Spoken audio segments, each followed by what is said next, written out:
In 1953, South Korea was one of the poorest countries on Earth. No strong economy, no major industries, cities reduced to rubble, millions dead. Today, it is home to global giants like Samsung, Hyundai, and LG. It leads the world in technology, internet speed, shipbuilding, and innovation.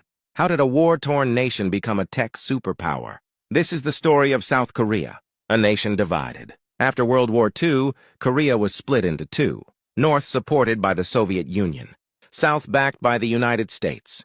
In 1950, the Korean War began, 3 years of brutal fighting. By the end, over 3 million people were dead. Seoul was destroyed multiple times. The economy collapsed. South Korea's per capita income was comparable to the poorest nations in Africa. It seemed hopeless. But the story was just beginning. The miracle on the Han River. In the 1960s, President Park Chung-hee launched aggressive economic reforms. Instead of depending on aid, South Korea focused on export-driven growth, heavy industries, education, infrastructure. The government partnered with family-owned conglomerates called chaebols. Companies like Samsung, Hyundai, LG. They started small, exporting wigs, textiles, cheap electronics. But they reinvested profits into technology and manufacturing. This period became known as the miracle on the Han River. Within one generation, poverty dramatically declined. Education, under obsession. South Korea didn't have oil. It didn't have massive land. It didn't have natural resources. So it invested in its people. Today, one of the highest literacy rates in the world. Students rank among the top globally in math and science. Intense academic culture. Education is not optional. It's survival. Parents sacrifice everything for their children's success. Technology and innovation. South Korea is now one of the most digitally connected countries, a leader in 5G and semiconductor production, a global powerhouse in electronics and shipbuilding. Samsung alone contributes a massive share to the national economy. From smartphones to memory chips, South Korea powers the modern world. The Korean wave. But Korea didn't just export products. It exported culture.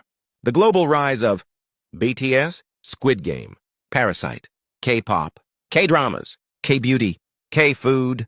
This phenomenon is called Hallyu, the Korean wave. South Korea turned culture into influence. Life in modern South Korea. Walk through Seoul today.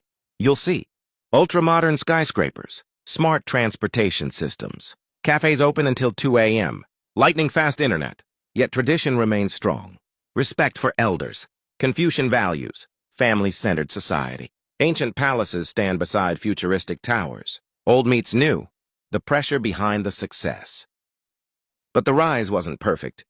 South Korea struggles with extremely competitive work culture, long working hours, high stress among students, low birth rates. Success came with sacrifice. Why South Korea matters. South Korea proves something powerful. You don't need natural resources to succeed. You need vision, discipline, education, strategic leadership, long-term thinking, from the ashes of war to one of the most advanced economies on Earth. In 1953, South Korea had almost nothing. Today, it shapes the future of technology, culture, and global innovation. A nation once defined by war, now defined by ambition. South Korea didn't wait for opportunity. It built it, and it never stopped rebuilding itself. Every generation pushed the nation further than the last. Failure became fuel. Hardship became strength, and the world had no choice but to pay attention. It turned classrooms into powerhouses of innovation. It transformed factories into global brands. It invested in its people, and its people changed the world. South Korea's rise wasn't luck. It was relentless determination.